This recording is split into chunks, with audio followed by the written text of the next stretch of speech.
Hello everyone, this is the Week 6 final presentation, Case 16, The Admitting System Crashes, presented by Tara Robertson.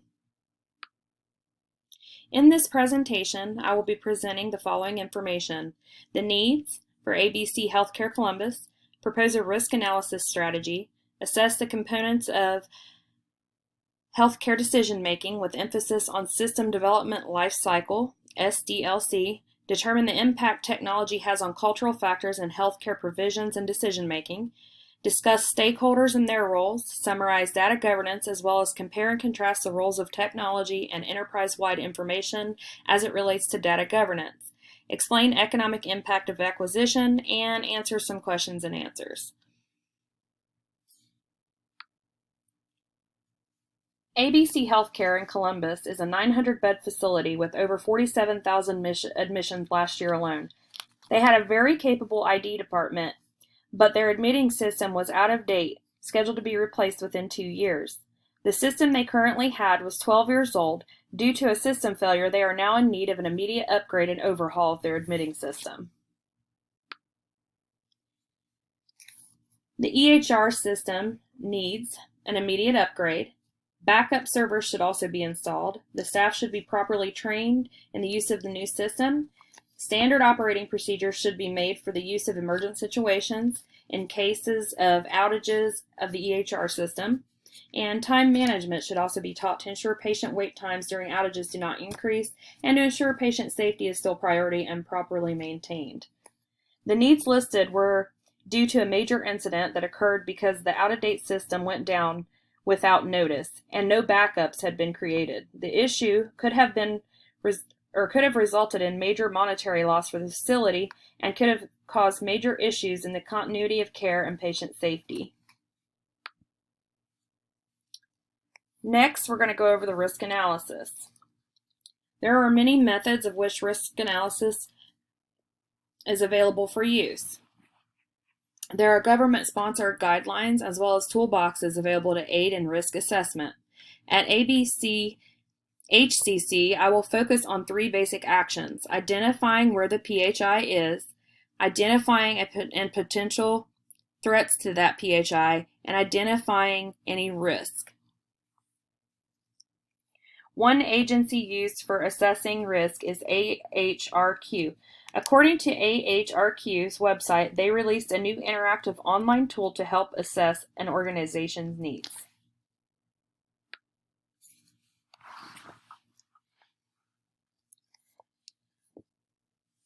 A risk analysis continued. Immediate upgrade or wait 2 years to implement the new system. Cost of doing nothing or go ahead and upgrade. Cost of training, cost of downtime, cost of equipment. Will they go with an enterprise service or will they make a new system internal? This is just an example of a risk analysis and risk management. There are many reasons to do a risk analysis. As I listed, the main issue will be cost. But cost is nothing compared to the safety of patients for whom health information we are protecting. When the admitting system crashed, it is hard to know whether there was a system breach or if the information was fully restored without backups. We will be utilizing the free toolbox that AHRQ offers to assess our needs here at ABC HCC. This will enable our organization to be cost-effective as possible while still receiving the best system for our needs. This ensures we are prepared for the new system and that our staff are ready and prepared for the implementation of the new system. AHRQ offers data that will be gainful in the organization. Their exploration has improved the Social Insurance Association, and it very well may be utilized to help improve our organization. The System Development Life Cycle. There are 4 phases in the SDLC process. As you can see from the little picture I put to the right, there's planning and analysis, design, implementation, and support and evaluation. So those are the 4 phases to the process: planning, design, implementation, and evaluation. Utilizing the SDLC process, we will be able to analyze the feasibility of implementing a new system immediately versus waiting 2 years. We will also evaluate whether it will be internal or external. To see which one is more cost efficient, we would develop the design based on our needs, evaluate the implementation phase, and come up with a projected timeline for completion. Once it has been implemented, the evaluation phase would begin. The system acquisition process. Once each of those processes are complete, the project can begin. This process can be time-consuming and should be handled with urgency in situations like the one at ABC-HCC. The admitting system is an essential part of the care and is considered a major priority. The system acquisition process is, according to our textbook, develop a project committee is the first step, define project objective and scope of analysis, screen the marketplace and review vendor profiles, determine system goals, determine and prioritize system requirements, develop and distribute a request for proposal or a request for information, explore other options for acquiring system, i.e. leasing, hiring system designers, building in-house. Evaluate the vendor proposals, develop evaluation criteria, hold vendor demonstrations to make your informed decisions, make site visits and check preferences, prepare vendor analysis, conduct cost-benefit analysis, prepare a summary report and recommendations, and obviously conduct contract negotiations. So like I said, it's a very lengthy process and must be handled in a very urgent way. Cultural factors always play a major role in any situation. As you can see from the diagram, there are a few reasons that culture could affect a decision like this. Cultural factors, as I said, always play a major role in any situation, especially in the healthcare field. All things must be considered, and take a look at the image I provided. A different clinician, getting doctors, medical attendants, and different clinicians to acknowledge and utilize clinical data frameworks can be testing notwithstanding when they are engaged with the execution. Now and again, the motivating forces for utilizing the framework may not be lined up with their individual needs and objectives. In other words, everyone must have the same goal in mind. If you've got one trying to go one way, one trying to go another, they're not going to get anything accomplished. They must be on the same page and have the same end goal in mind. Stakeholders and their roles. To complete such a large project, many stakeholders would be involved. You would have your CEO or business sponsor, the business owner, the project manager, and an IT manager. And I'm sure there would be several other members involved in this process. But let's focus on those. The CEO or business sponsor is responsible for several duties. They secure funding, decision-making, and sign-off responsibilities. Support the business owner, promote the project, chairs and steering committee, defines the project objectives, deliverables, and helps remove obstacles. Basically, they make sure everything is running smoothly and going as planned. The business owner would speak to their specialization or capacity controlling advisory group and task group gatherings, verifying and organizing important business and departmental assets. They would expel business obstructions to meeting the undertaking course of events and creating expectations, as fitting and working mutually with the venture supervisor on a few assignments. Project manager would recognize and get required assets, convey the undertaking on schedule, on spending plan, and as per determination. Convey progress to supporters, partners, and colleagues. Guarantee that persistent hazard checking is set up and proper hazard moderations plans have been created. Recognize and deal with the goals of issues and issues. Keep up the undertaking plan, and they oversee.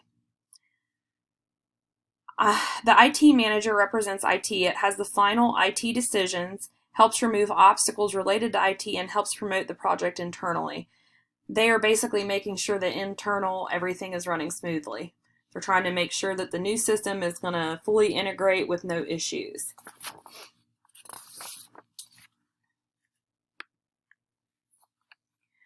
Governance is an accumulation of practices and procedures which help to guarantee the formal administration of information resources inside an association.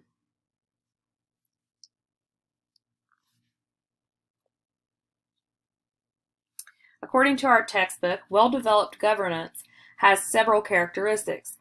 They are objective and fair, so without politics. They are efficient, meaning they make decisions within a timely manner. Authority is clear, meaning there is a clear chain of command, so to speak. Each person should know their roles, and they can evolve as an organization grows. They are capable of growing with them. It couldn't be said any better than the image states. Make sure the right people with the right tools are responsible for the system. This ensures the system runs as smoothly as possible. And the main purpose of data governance is to identify issues, resolve issues, and enforce regulations.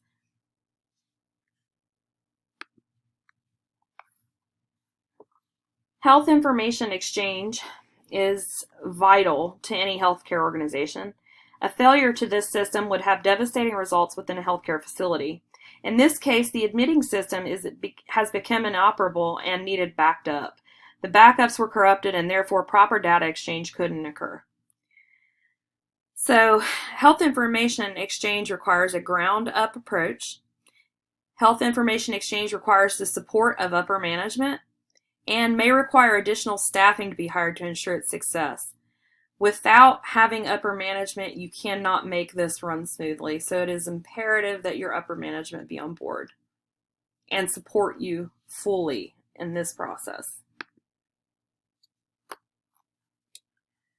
Economic impact. As you can imagine, the cost of this barrier to the entire process. Replacing a major system like this would be very high in cost. Ensuring all steps are taken to minimize costs without compromising overall objective is a major goal. Also, the time properly trained staff can be costly but not be taken lightly, as staff are the ones to ensure the system itself is maintained properly. When the admitting system crashed, there was no way to properly detect whether or not the breach had occurred. Breaches lead to penalties. Data security must be a priority, and it must be a collaborative effort to be successful. Therefore, there are fines that could have been incurred due to the loss of data.